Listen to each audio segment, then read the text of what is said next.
Assalamualaikum warahmatullahi wabarakatuh.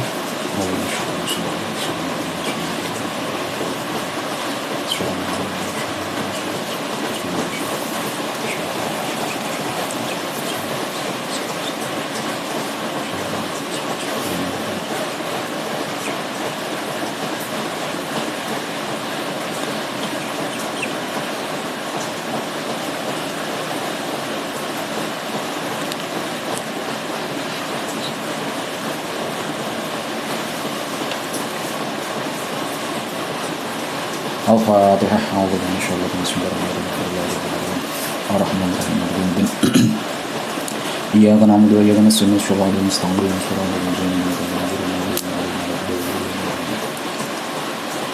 Bismillahirrahmanirrahim. Sekarang kita melanjutkan hadis yang ke-42. An Aisyata anin Nabi, dari Nabi, an Aisyata anin Nabi qala idza wudi'a al-'asha'u wa uqimatis sholatu fabda'u bil 'asha'. An Aisyah, dari Aisyah anin Nabi, dari Nabi sallallahu alaihi wasallam qala, beliau bersabda sapa Rasul, sapa Nabi bersabda, idza wudi'a, ketika telah diletakkan, telah dihidangkan, apa al-'asha'u, makan sore, wa uqimat, dan di iqomai, dikumandangkan iqomah, apa as-sholatu, sholat, lagi makan, makanan sudah dihidangkan, sudah diletakkan di depan kita, iqomah, sholat maghrib misalnya, buka puasa, apa yang harus dilakukan? Fabda'u, maka mulailah sapa kalian semua bil asya'i, kelawan dengan makan sore, dengan asya tersebut. Nabi memerintahkan, udah makan aja dulu, sholatnya nanti. Kalau sudah kadung makanan sudah di hadapan kita lalu iqomah. Apakah memang semacam itu? Ya.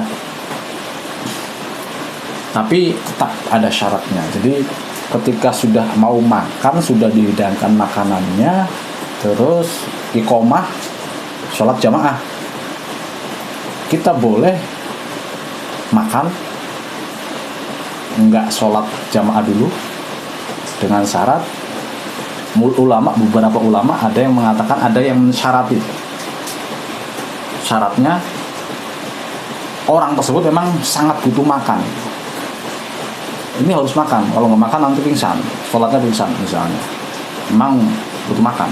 Ini menurut pendapat masyhur di kalangan Syafi'iyah, di kalangan ulama Syafi'iyah. Jadi ketika orang tersebut nggak butuh banget, artinya kalau nggak makan juga kuat sholatnya, ya sholat aja gitu. Tapi kalau dia sudah sangat sangat butuh makan, kalau nggak makan nanti bakal pingsan atau gimana, maka ya makan dulu baru sholat jamaah. Tapi ada ulama juga yang memilih mau nggak mau harus sholat, tinggalkan makannya, kecuali makannya itu makanannya sedikit, misalnya makanannya cuman gorengan satu lah, itu boleh makan terus ikut sholat jamaah. Ada ulama yang tidak mensyaratkan apa-apa, pokoknya ketika makanan sudah dihidangkan lalu iqomah, makan, nggak peduli dia lapar banget atau enggak peduli makanannya sedikit atau enggak, makan. Nah, itu ada ulama yang tidak mengkoyidi apapun. Ini menurut pendapatnya yang terakhir ini, pendapatnya Imam Ats-Tsauri, pendapatnya Imam Ahmad, Imam Ishaq.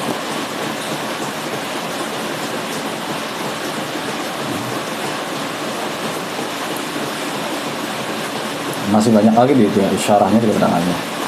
Cuman mungkin ini itu bagi kalangan kita Syafi'iyah. Terus hal tersebut juga masih disyarati lagi. Seandainya wa mahalu zalika idza ittasa'a idza tasa'u al-waqt idza tasa'a al-waqtu washtadda atau qanil aqli. kalau memang waktunya masih panjang, sholatnya ya jam 6 maghrib sampai jam 7 isya kan panjang, jadi ya nggak apa-apa makan dulu. Nah, dan juga sangat-sangat butuh makan. Ini menurut pendapat pertama yang menurut pendapat mayoritas Asy-Syafi'iyah masyhur yang di kalangan ulama Syafi'iyah yang mengatakan itu diberlakukan atau berlaku bagi orang yang sangat butuh makan, dia makan dulu baru sholat. Nah, itu disyaratkan lagi waktunya panjang, masih panjang, dan dia memang benar-benar sangat butuh makan. Nah, oleh karenanya kalau semacam itu berarti makruh kalau dia sholat dulu. Makruh malah wastambatu min dzalik karahatus sholati wastubitu min dzalik karahatus sholati hina idzin lima fi sholat ma hadratit ta'am. Karena sholat makruh kalau memang sholat terus ada makanan yang sudah dihidangkan. Kenapa? Karena hati akan istighalul qalbi khusyuk al maksud minas sholat. Karena hatinya orang tersebut akan terganggu kekhusyuannya yang memang tujuan dari sholat. Jadi selain itu diperuntukkan bagi orang yang sangat lapar, boleh makan dulu. Juga disyaratkan waktunya itu panjang dan dia memang sangat butuh makan. Itu menurut kaul masyhur, pendapat masyhur di kalangan Syafi'iyah. Oleh karenanya ketika dia malah memilih sholat dulu padahal sangat butuh makan, maka makruh malah sholatnya. Sholatnya sah, sholatnya jamaah aja, dapat jamaah, tapi makruh. Makruh, lebih memilih sholat itu makruh. Dengan kondisi semacam itu. Jadi enggak, dari hadis ini enggak bisa dipukul rata. Ada beberapa syarat dan kondisi tertentu bisa dipraktekkan. Makanya belajar hadis itu kalau enggak baca syarah atau keterangan dari ulama ya akan dipukul rata nantinya. Akan tekstualis. An Anas bin Malik, dari Anas bin Malik radhiyallahu taala anhu, yaqulu, berkata sapa Anas bin Malik, ma shallaitu wa ra'a imamin qattun akhaffa sholatan wala atamma minan nabi wa in kana la yasma'u buka as-sabi fa yukhaffifa makhafata an tuftana ummuh. Ma shallaitu, tidak pernah sholat sapa ingsun wa ra'a imamin, di belakang seorang imam, qattu sama sekali, babar bisa. Akhaffa, yang lebih ringan, apane sholatan, yang lebih cepat, apane sholatan sholatnya, wala atamma, dan tidak yang lebih sempurna, ya sholatnya lebih sempurna, minan nabi, daripada Nabi Muhammad SAW. Jadi Anas bin Malik ini mengakui, saya itu kalau sholat di belakang seorang imam tidak pernah menemui seorang imam yang lebih cepat, yang lebih sempurna sholatnya daripada Nabi. Jadi Nabi itu sholatnya cepat tapi sempurna. Wa ingkana, dan apabila mendengar sapa Nabi, ya ingkananya ini apa ini? Innya wa ingkana, atau meskipun ya, atau syarat.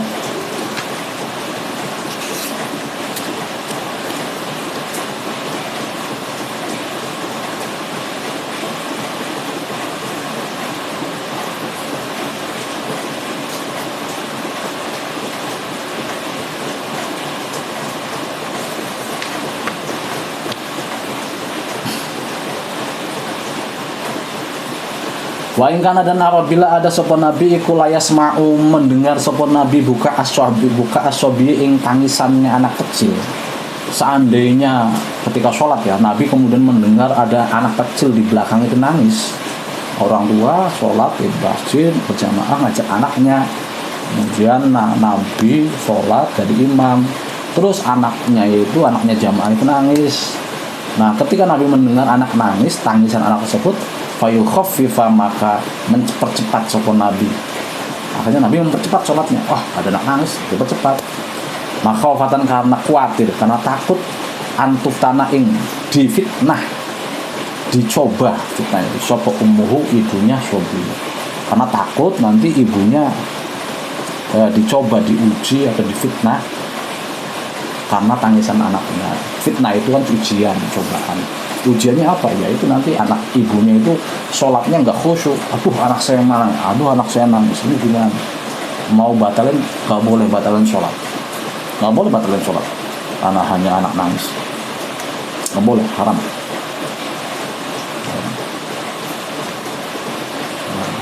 Ini jadi Nabi itu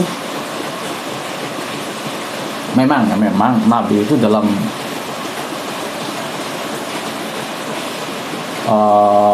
nazum berjanji yang sifat Nabi itu pas apa namanya bab wa kana sallallahu alaihi wasallam syadidul haya'i wa tawadhu, itu Nabi memang di situ dikatakan wa yutilu sholata wa yuqsirul khutbal jumu'iyah. Nabi itu sholatnya panjang dan khutbah Jumatnya pendek. Itu kalau sholat Jumat. Jadi Nabi itu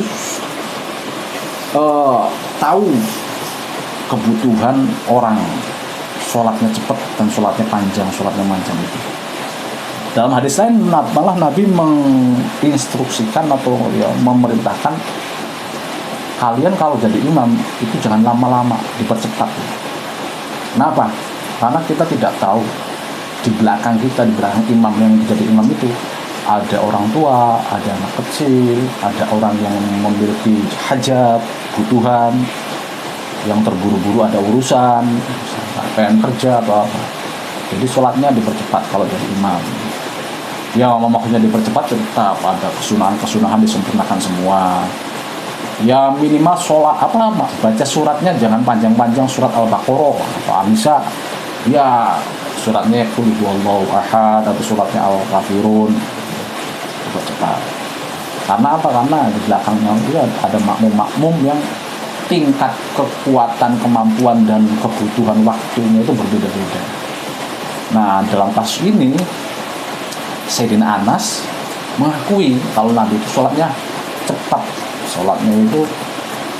apalagi kalau ada anak yang menangis, takut nanti ibunya itu difitnah, makanya dipercepat oleh Nabi. Tuh.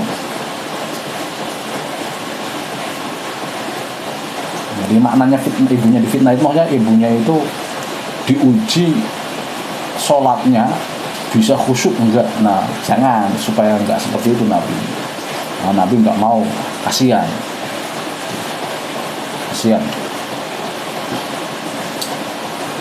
Bismillahirrahmanirrahim. Wa an Zaid bin Sabit, dari Zaid bin Sabit,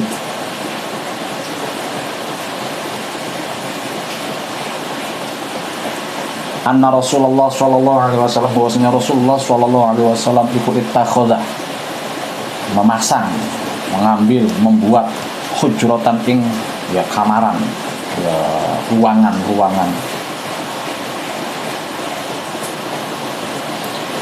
Qala berkata sapa Zaid, hasibtu, menyangka sapa ingsun, annahu ing sesungguhnya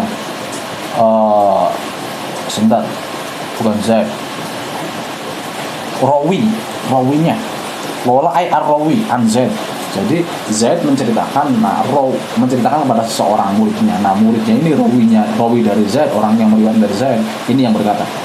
Nah Zaid berkata, anna Rasul pernah membuat sebuah ruangan, sebuah hujrah. Nah seterusnya itu lupa rawi. Zaid pernah ngomong apa ya? Nah ini hasib tuh akhirnya dikira-kirakan. Ini karena syak minar rawi setelah Zaidnya itu Basar bin Sa'id, Bisrun bin Sa'id.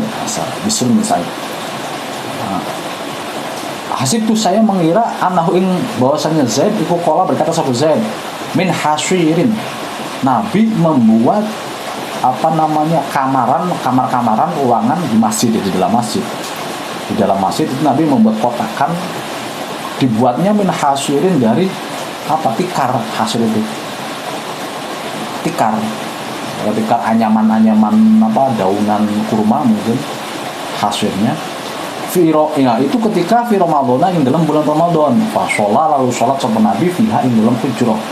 Kemudian Nabi sholatnya di hujrah itu. Jadi Nabi di masjid itu pojokan misalnya di pojokan Nabi membuat ruangan ditutup tuh dengan memakai tikar ruangan pojokannya itu.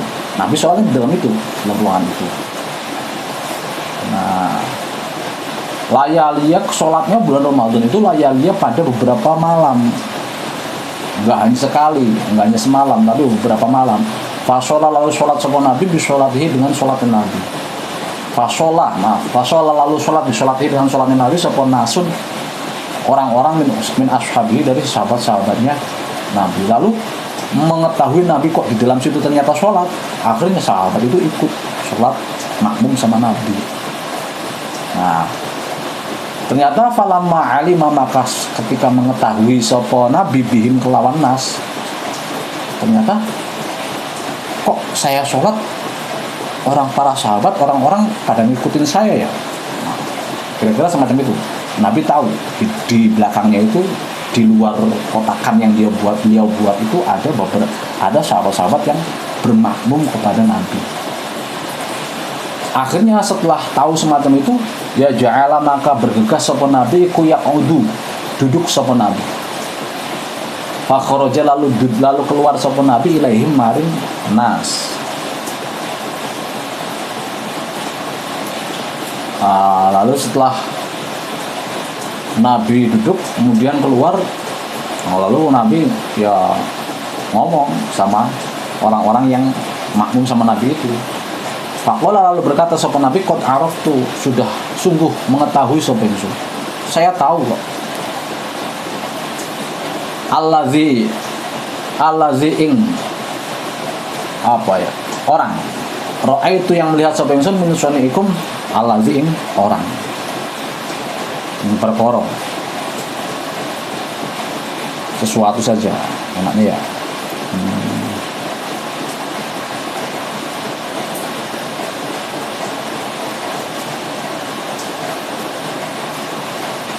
Qad araftul ladzi ra'aitu min sunaikum. Saya tahu pada sesuatu yang saya lihat min sunaikum alladzi itu min sunaikum nyatane kelakuan kalian semua. Saya tahu kok apa yang kalian lakukan. Fasallu maka sholatlah kalian semua ayuhannas wahai orang-orang, wahai kalian semua para sahabat. Fi buyutikum di rumah kalian. Di dalam biro-biro rumah kalian semua.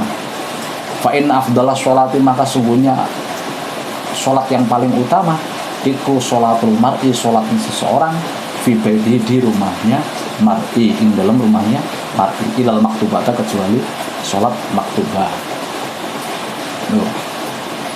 Nah ini nanti ada kaitannya dengan sholat ketika bulan Ramadan Nabi sholat kemudian sahabat mengikutinya lalu Nabi enggak sholat lagi. Nah tapi ini beda hari, beda kasus. Jadi pada hadis ini Nabi ingin menjelaskan tentang masalah sholat sunnah ini lebih utama dilakukan di rumah. Sholat sunnah ya bagi laki-laki. Nah, kalau sholat maktubah ya lebih utama di masjid. Kalau perempuan ya sama saja, maktubah maupun sunnah ya di rumah. Kalau perempuan, ini kalau laki-laki itu afdhalus sholatul mar'i fi baitihi illa maktubah. Nah, selain sholat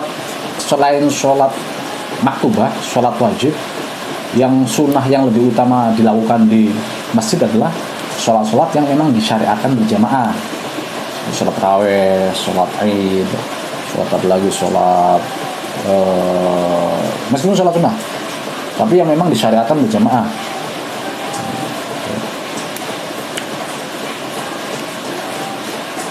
Kalau memang enggak kalau id kan, sholat id kan kalau memang enggak dilaksanakan di lapangan, memang yang lebih utama itu lapangan, tapi kalau misalnya hujan atau enggak ada lapangan itu masjid.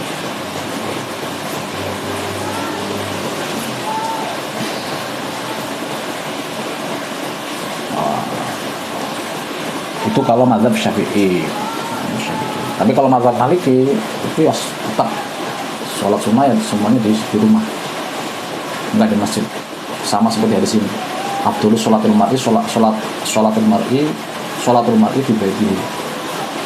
Meskipun sholat tarawih, meskipun sholat yang disyariatkan, sholat tarawih maupun sholat id misalnya di rumah, kecuali kalau masjidnya kosong. Sholat tarawih masjidnya kosong, semuanya masih sholatnya di rumah semua. Nah itu maka sholat kondisi semacam itu, sholat tarawih lebih utama di masjid. Tapi kalau masjidnya ada orangnya, masjidnya itu sudah penuh atau banyak orangnya, itu lebih baik sholatnya di rumah. Menurut mazhab Maliki.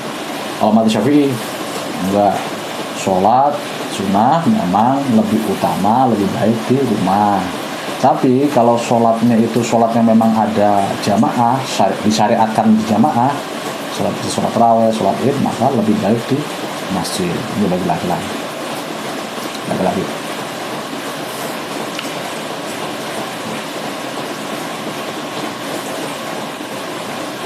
An Abi Bakrah, dari Abi Bakrah radhiyallahu taala anhu, annahu, bahwasanya Abi Bakrah iku intaha, selesai,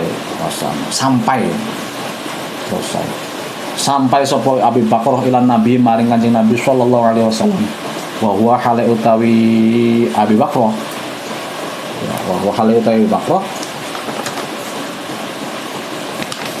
iku bukan Abi Bakrah menuju masjid pengen jamaah. Nah ternyata ketika sudah sampai di masjid, sampai ke Nabi jadi imam. Wa huwa hal utawi Nabi iku rafiun sujud ruku. Nah faroka lalu ruku sapa Abu Bakrah qabla ayyashila, sebelum sampai sapa Abu Bakrah ila sofi maring sof. Nah Abu Bakrah ini karena pengen buru-buru mendapatkan rakaat, akhirnya dia baru sampai di pintu masjid itu langsung ruku. Allahu Akbar, langsung takbiratul ihram, langsung ruku, mengikuti Nabi yang ruku di depan. Padahal belum sampai ke barisan, masih di pintu masjid.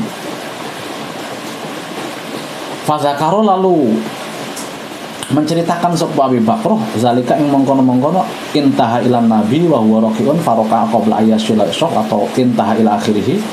Abi Bakrah lalu menceritakan apa yang dia lakukan itu, diceritakan di Nabi maring Kanjeng Nabi. Faqala lalu berkata sapa Nabi, zadakallahu hirsan wala ta'ud.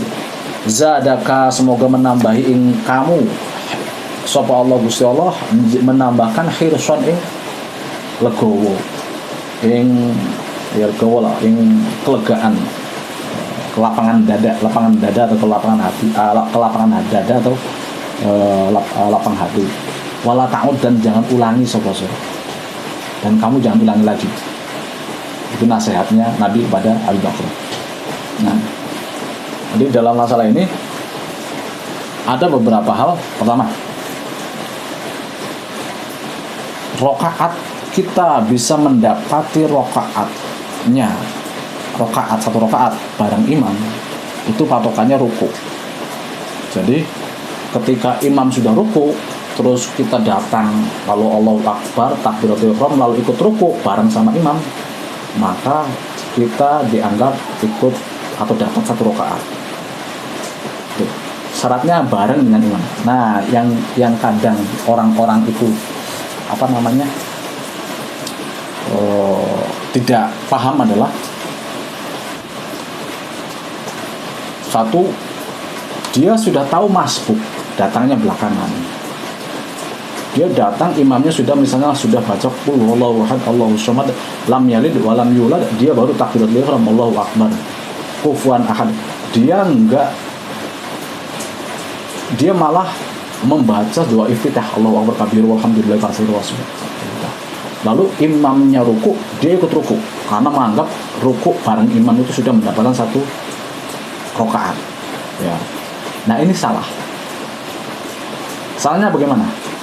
Dia kalau sudah tahu masbuk dan tidak akan bisa mengejar Fatihah sebelum imam ruku, maka dia harus wajib untuk meninggalkan kesunahan-kesunahan, yaitu doa iftitah, ta'awudz. Jadi langsung baca Fatihah. Imamnya lam yalid walam yulad walam yakul, dia langsung Allahu Akbar, langsung Bismillahirrahmanirrahim, Fatihah biasa. Lam yalid walam yulad walam yakul lahu kufuwan ahad. Imamnya rukuk, dia dapat berapa ayat pun Fatihahnya, misalnya baru Maliki Yaumiddin, dia langsung rukuk. Jangan diselesaikan. Rukuk. Karena apa? Fatihahnya sudah ditanggung oleh imam. Makanya imam itu berat menanggung Fatihahnya begitu banyak makmum. Menanggung itu berarti kalau Fatihahnya imamnya sah, ya berarti semuanya sah. Yang masuk ini, maksudnya yang masuk ini, yang masuk ini. Kalau yang nggak masuk ya nanggung sendiri. Nah seperti itu harusnya. Jadi ketika dia masuk, jangan konsentrasi ke yang sunnah-sunnah, langsung Fatihah sedapatnya berapa ayat, langsung imam rukuk, dia ikut rukuk. Nah, bareng rukuk, nah itu baru namanya bareng rukuk dengan imam dan dia dapat 1 rakaat. Atau misalnya sudah tahu imam sudah rukuk, dia Allahu Akbar, lalu rukuk, imam berdiri, tidak. Nah ini tidak bareng rukuk sama imam, malah selang-seling. Nah, yang akhirnya dia nggak dapat rakaat karena nggak bareng. Jadi imamnya selesai rukuk, i'tidal, dia baru rukuk. Nah ini juga nggak dapat rakaat. Nah, kemudian apa yang harus dilakukan ketika dia terlanjur baca Fatihah, baca iftitah yang kasus pertama tadi, Allahu Akbar, lam yalid walam yulad walam yakul lahu kufuwan ahad, dia masyaallah wa kabir walhamdulillah katsira. Lalu dia imamnya rukuk, dia tidak boleh rukuk selagi dia selama dia belum membaca Fatihah. Kenapa? Misalnya baca iftitahnya berapa menit, berapa detik, 5 detik, maka dia baca ketika imam rukuk, dia baca Fatihah selama 5 detik, entah dapat berapa ayat, untuk mengganti waktu yang dia buang dengan membaca iftitah. Jadi imam sudah lam yalid walam yulad, saya takbiratul ihram, Allahu Akbar, Allahu Akbar, lalu baca iftitah. Imam rukuk, imamnya rukuk, lalu saya langsung ganti Fatihah. Nah, waktu yang saya ganti Fatihah ini lamanya sama ketika saya baca iftitah 3 menit, 4 menit, 3 detik, 4 detik atau 5 detik.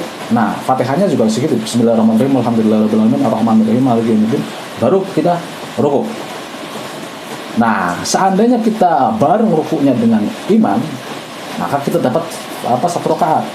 Seandainya imam sudah berdiri, kita baru rukuk, nanti kita nggak dapat 1 rakaat. Itu.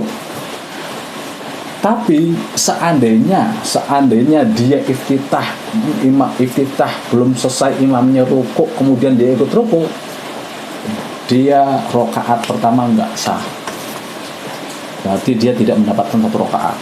Meskipun dia bareng rukuknya, karena dia baca iftitah, makanya langsung harus baca Fatihah, jangan baca doa iftitah.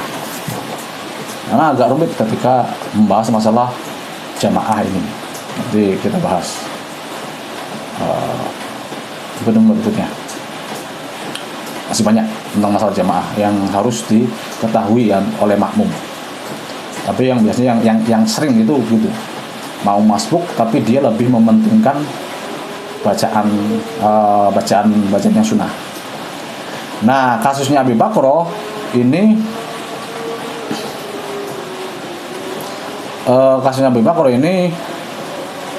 dia belum sampai shaf tapi sudah sholat lalu takbiratul ihram langsung rukuk di pintu, nggak masuk shaf. Nah, dia dapat 1 rakaat tapi tidak mendapat fadilah shaf. Makanya Nabi mengatakan lam ta'ud, jangan ulangi lagi. Nah, sudah, kalau kamu misalnya jatah kamu tidak dapat 1 rakaat, ya nggak usah maksa-maksa pengen dapat 1 rakaat, nggak usah maksa-maksa dapat membarengi imam ruku. Udah, itu jatah kamu, salah kamu kenapa kok telat. Makanya Nabi zadakallahu khairan, semoga Allah melapangkan dada kamu menerima kenyataan ini. Wala ta'ud, dan jangan diulangi lagi. An Abi Hurairah, an Abu Hurairah radhiyallahu anhu.